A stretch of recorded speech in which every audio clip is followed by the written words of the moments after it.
সেটাকে মুছে ফেলে দিয়ে উনি সেখানে এমন এক আইন মন্ত্রী দিয়েছেন, আমি বলি আমার ভাষায় সরকারকে ভূতে ধরেছে। আল্লাহ তারে গোটা বিশ্বের নেতা বানাবেন, গোটা বিশ্বের কিয়ামত পর্যন্ত মুসলমানদের জাতির পিতা বানাবেন। সেই জন্য আল্লাহ পরীক্ষা নিতে চাইলেন, জাতির পিতা তোমারে বানাবো, তবে তোমার ইমানটা কেমন তা একটু টেস্ট করা দরকার। মানুষের উপরে জাতির পিতা চাপাই দিলে জাতির পিতা হয় না। জাতির পিতা আল্লাহ বানান, কে বানায়? চিল্লায় কও, কে বানায়? আল্লাহর প্রতি অবিচল বিশ্বাস এবং আস্থার কথা বলেছিলেন শহীদ প্রেসিডেন্ট জিয়াউর রহমান। সেটাকে মুছে ফেলে দিয়ে উনি সেখানে এমন এক আইন মন্ত্রী দিয়েছেন, আমি বলি আমার ভাষায় সরকারকে ভূতে ধরেছে। ভূতের পা নাকি থাকে পেছনের দিকে, সামনে যত এগোতে চায় তত পেছনে চলে যায়। সরকারে কিসে ধরেছে? ভূতে ধরছে। সরকারের মাথার উপরে চেপেছে বামপন্থীরা। बर्बाद गुलिस्तान के लिए एक ही उल्लू काफी है, गुलिस्तान की हर शाख पे उल्लू बैठे हैं, फिर अंजाम गुलिस्तान क्या होगा।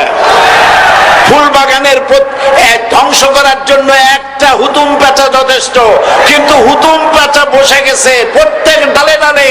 ফুল বাগানের অবস্থা কি হবে আল্লাহই জানে। শিক্ষা ব্যবস্থায় তিন নাস্তিক বসা, আইন যাকে দেওয়া হয়েছে তিনি আইনের চেয়ারে বসে সব বেআইনি কথা বলতেছেন। তিনি বলতেছেন ধর্ম ভিত্তিক রাজনীতি চলবে না। প্রধানমন্ত্রী আপনি বলেন নাই আমরা আপনার কল্যাণকামী, যেভাবেই হোক আপনি প্রধানমন্ত্রী হইছেন, যেভাবেই হোক আপনি সরকারে গেছেন, আমরা চাই 5 বছর আপনি চালান, কিন্তু ভালোভাবে চালান। যাদেরকে বসাইছেন এই লোকগুলির একটু চেনেন।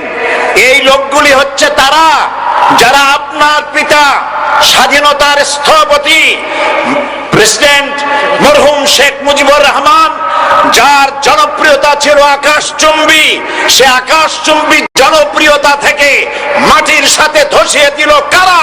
তাদেরকে আপনি মন্ত্রী বানিয়েছেন। আপনার পিতার যে দশা তারা করেছিল, এরাও আপনার সেই দশা করে ছাড়বে। তার প্রমাণ হচ্ছে মন্ত্রী বলছে ধর্মনিরপেক্ষ ধর্মভিত্তিক রাজনীতি চলবে না। আপনি বলেন নাই, উনি বলেছেন। আপনি প্রতিবাদ করেন নাই, আপনার প্রতিবাদ না করাটাই ওই বক্তব্য আপনি সমর্থন করেছেন বলে প্রমাণিত হয়ে গিয়েছে। ধর্মভিত্তিক রাজনীতি নিষিদ্ধ ঘোষণা করবার মতো দুঃসাহস করবেন না।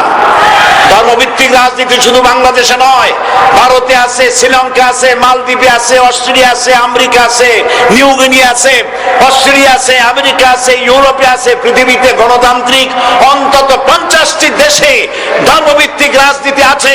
তারা ইলেকশন করছে এবং ক্ষমতায় গিয়ে তারা পার্লামেন্টে অংশগ্রহণ করছে। বাংলাদেশে ধর্মনিরপেক্ষ রাজনীতি আপনি বন্ধ করতে পারবেন না, অসম্ভব।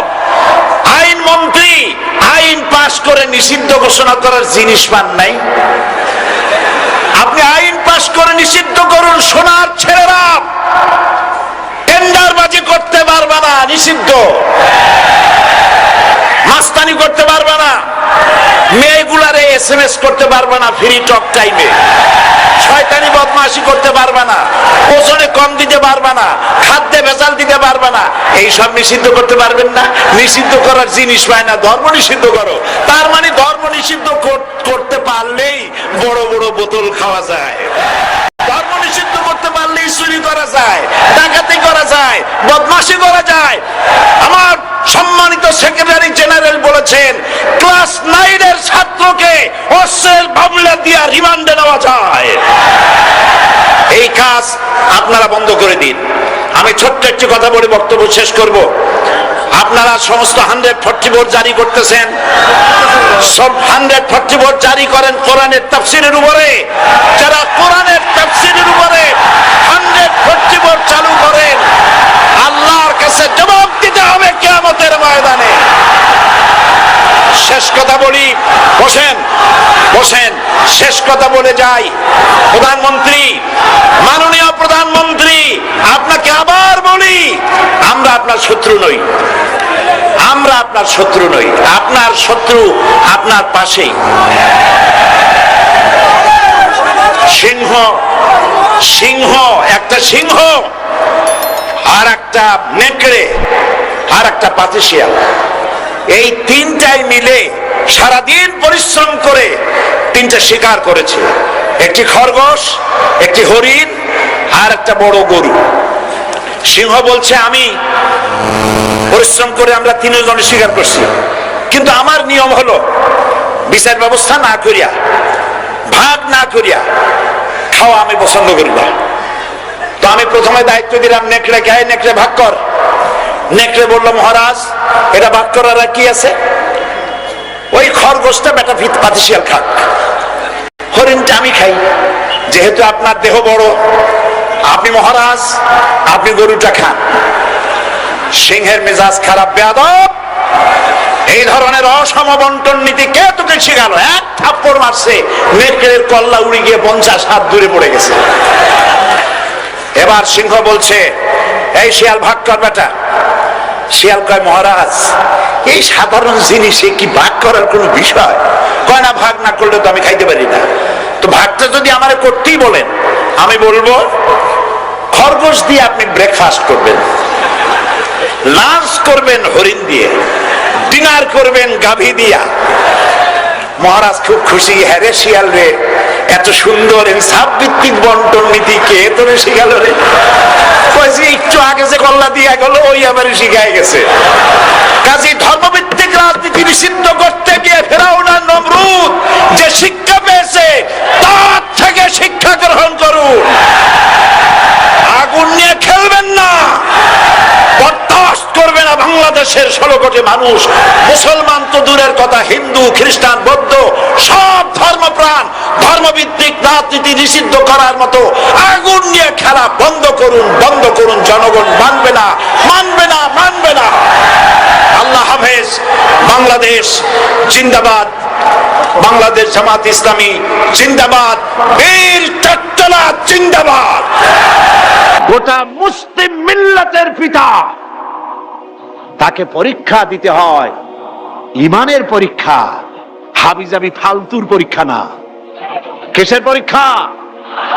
ইমানের পরীক্ষা, আগুনের পরীক্ষা। নিজের কলিজার টুকরা সন্তান আল্লাহকে খুশি করার জন্য জবাব করার পরীক্ষা। এরপরে জাতির পিতা হওয়া যায়। মানুষের উপরে জাতির পিতা চাপাই দিলে জাতির পিতা হয় না। জাতির পিতা আল্লাহ বানান, কে বানায়? চিল্লায় কও, কে বানায়? ওই আল্লাহ পাক বলছেন, আমি ইব্রাহিম আলাইহিস সালামকে বললাম আসলিম, সারেন্ডার করো, মাথা নত করো, আত্মসমর্পণ করো।